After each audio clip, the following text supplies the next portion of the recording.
जो दुकानें हैं लागत मूल्य पर पहले हम लोगों को दी जाए। दुकान नहीं मिलती तो हमारा जो व्यापार है, हमारी जो रोजी रोटी है वो चौपट हो जाए। 350 दुकानदार नहीं है, हम 350 परिवार हैं। निवेदन करने आए हैं फूल दे के कि हम लोगों की मांगें स्वीकार की जाए। असली हकदार यही है। ये इतनी बड़ी रकम में दुकान वहाँ नहीं ले सकते। बस स्टैंड के मुद्दे पे 10,000 वोटें यहाँ से वहाँ होना कोई बड़ी बात नहीं है। दमोह शहर में नौ बस स्टैंड बन रहे हैं सागर जबलपुर बाईपास पे, लेकिन पुराने बस स्टैंड पे कई सैकड़ा दुकानें हैं जिनसे इतने के लोगन को, इनके परिवारन को पेट पलत है और अब 25 साल से लेकर 80 साल तक से अपने परिवारों को भरण पोषण करत चले आ रहे दुकानदारों के सामने रोजी रोटी को संकट हो गया है और यही वजह से अब ये लगातार मांग कर रहे हैं कि उनको नए बस स्टैंड के आसपास व्यवस्थित तरीके से दुकान लागत मूल्य पर दी जाए और यही को लेके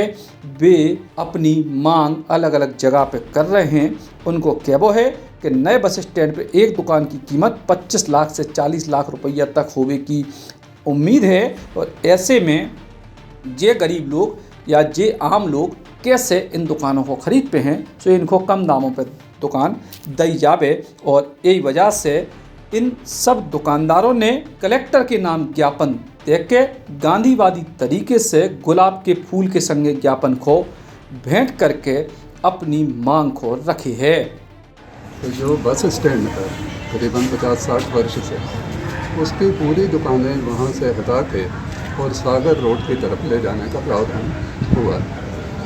हम वहाँ के सभी दुकानदार जो कि काफ़ी समय से वहाँ पर अपना व्यापार कर रहे, यह निवेदन लेकर आए हैं कलेक्टर साहब से कि वहाँ पर जो दुकानें हैं लागत मूल्य पर पहले हम लोगों को दी जाए, क्योंकि हम लोगों के पास इतनी आर्थिक क्षमता नहीं है तो उसका हम बहुत अधिक पैसा दे सकें और यदि हमको दुकान नहीं मिलती तो हमारा जो व्यापार है, हमारी जो रोजी रोटी है वो चौपट हो जाएगी। इसी निवेदन के साथ हम आज पूरे बस स्टैंड के दुकानदार जो कि लगभग 300 हैं यहाँ पर ये विज्ञापन देने आए। कोई मैकेनिक है तो इन लोगों के पास आप समझ सकते हैं इतनी बड़ी रकम, जैसे कि अभी शहर में अफवाह उड़ रही है कि 25 लाख 40 लाख, इतनी बड़ी रकम हम लोगों के पास नहीं है और हम 300 दुकानदार नहीं हैं, 350 दुकानदार नहीं हैं, हम 350 परिवार हैं। एक दुकान से कितने लोग पलते हैं ये आप जानते हैं। इसीलिए कलेक्टर साहब को हम लोग सब आए हुए हैं और विनम्र निवेदन करने आए हैं फूल दे के कि हम लोगों की मांगें स्वीकार की जाए।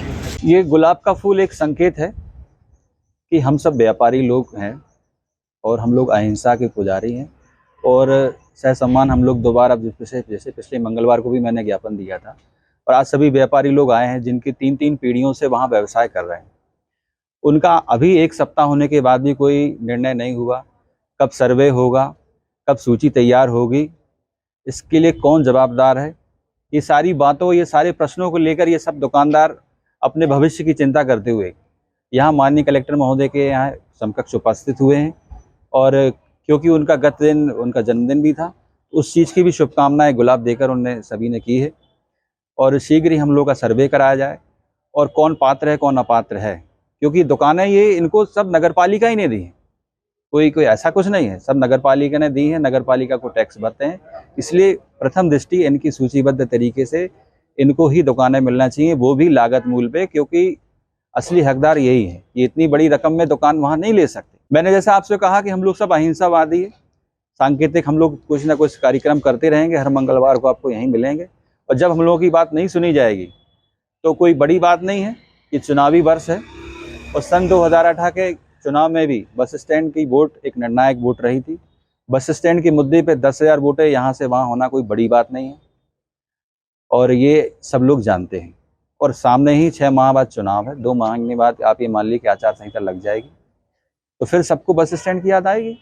दुकानदारों को जो ही कहबो है कि जो काम धंधा वे शहर के अंदर बस स्टैंड पे लंबे समय से कर रहे थे और अपने परिवार को पेट पाल रहे थे, वही काम वे नए बस स्टैंड पे करबो चाहू थे, लेकिन उनको कम मूल्य पे दुकान दी जावे।